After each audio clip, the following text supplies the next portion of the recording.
Taste the Daily. சென்னையில் அதிமுக சமூக ஊடக மேலாண்மை நிறுவனத்தில் பணியாற்றும் இருவரை எந்தவித காரணமும் கூறாமல் கைது செய்து விடியா திமுக அரசின் ஏவல் துறை அராஜகத்தில் ஈடுபட்டது அதிர்ச்சியை ஏற்படுத்தியுள்ளது.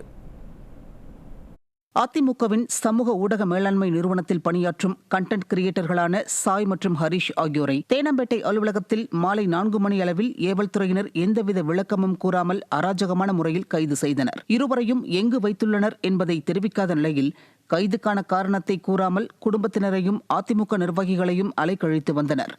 இரவு நேரத்தில் வேண்டுமென்றே நொளம்பூர், ஜே நகர் என ஒவ்வொரு காவல் நிலையமாக அழைத்துச் சென்று காவல்துறையினர் அலைக்கழித்துள்ளனர். இதனையடுத்து ஜே நகர் காவல் நிலையத்திற்கு சென்ற அதிமுக மாவட்ட கழக செயலாளரும் முன்னாள் சட்டமன்ற உறுப்பினருமான தி.நகர் சத்யா தலைமையில் அதிமுகவினர் காவல் நிலையம் முன்பு திரண்டனர். இதேபோன்று அதிமுக வழக்கறிஞர் பிரிவு இணை செயலாளர் இ. பாலமுருகன் தலைமையில் திரண்ட வழக்கறிஞர்கள் காவல் நிலையத்தை முற்றுகையிட்டு வாக்குவாதத்தில் ஈடுபட்டனர். இதனைத் தொடர்ந்து அதிமுக வழக்கறிஞர் பிரிவு இணை செயலாளர் இ. பாலமுருகன் செய்தியாளர்களிடம் பேசுகையில், தேர்தல் நெருங்கும் வேளையில் தோல்வி பயத்தால் ஸ்டாலினின் தூண்டுதல் பெயரில் சமூக வலைதள கண்டென்ட் கிரியேட்டர்களை கைது செய்தால் அதிமுகவை ஒடுக்கிவிடலாம் என நினைத்து இதுபோன்ற செயல்களில் ஈடுபட்டு வருவதாக குற்றம் சாட்டினார்.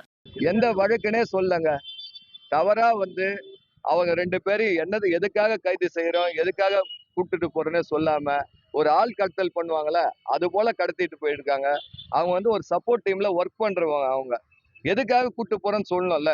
இப்போ இல்லீகலா மற்றவங்கள யாருன்னா கூட்டு போனா என்ன பண்ணுவாங்க? அன்யூனிஃபார்ம்ல வரலாமா? காவல்துறைன்னு சொல்றீங்கல்ல, அன்யூனிஃபார்ம்ல எதுக்கு கூப்பிட்டு போறீங்க? அவங்கள என்ன பண்ணாங்க ஏது பண்ணாங்கன்னு தெரியல. அவங்க தாய் தந்தையெல்லாம் கால் பண்றாங்க, எங்களுக்கு கால் பண்றாங்க. எங்கதான் வச்சிருக்காங்க கூட தெரியல. கேட்டா வண்டியில வச்சு சுத்துறாங்க சொல்றாங்க. நாங்க நொளம்பூர் ஸ்டேஷன் போனோம், ஜே நகர் வந்திருக்கோம், திருமங்கலம் போனோம், அண்ணா நகர் ஸ்டேஷன் போனோம். அட்வொகேட் எங்களுக்கே ஒரு முறையான பதிலே கிடையாது. எங்க போனாலும் எங்க இருக்கிறாங்க தெரியல. அப்படி என்னதான் இவங்க தீவிரவாதிகளா? இவங்க என்னதான் எதுக்காக கூட்டு போய் சொல்லிட்டு போங்க. ஒரு முறைப்பாடான அறிவிப்பே இல்லையே. இந்த திமுக அரசு தோல்வி பயத்துல இது போன்ற செயல்லாம் செஞ்சுட்டு வருது.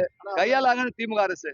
பின்னர் கைது செய்யப்பட்ட கண்டென்ட் கிரியேட்டர்கள் அரும்பாக்கம் காவல் நிலையத்தில் சிறைப்பிடித்து வைக்கப்பட்டிருப்பதை அறிந்து அதிமுக மாநிலங்களவை உறுப்பினரும் வழக்கறிஞர் பிரிவு செயலாளருமான ஐ.எஸ். இன்பதுரை, விருகை வி.என். ரவி, ஆதி ராஜாராம் ஆகியோர் தலைமையில் 100க்கும் மேற்பட்ட அதிமுகவினர் காவல் நிலையத்தை முற்றுகையிட்டு அராஜகமான முறையில் கைது செய்யப்பட்ட கண்டென்ட் கிரியேட்டர்களை விடுவிக்க கோரி வாக்குவாதத்தில் ஈடுபட்டனர்.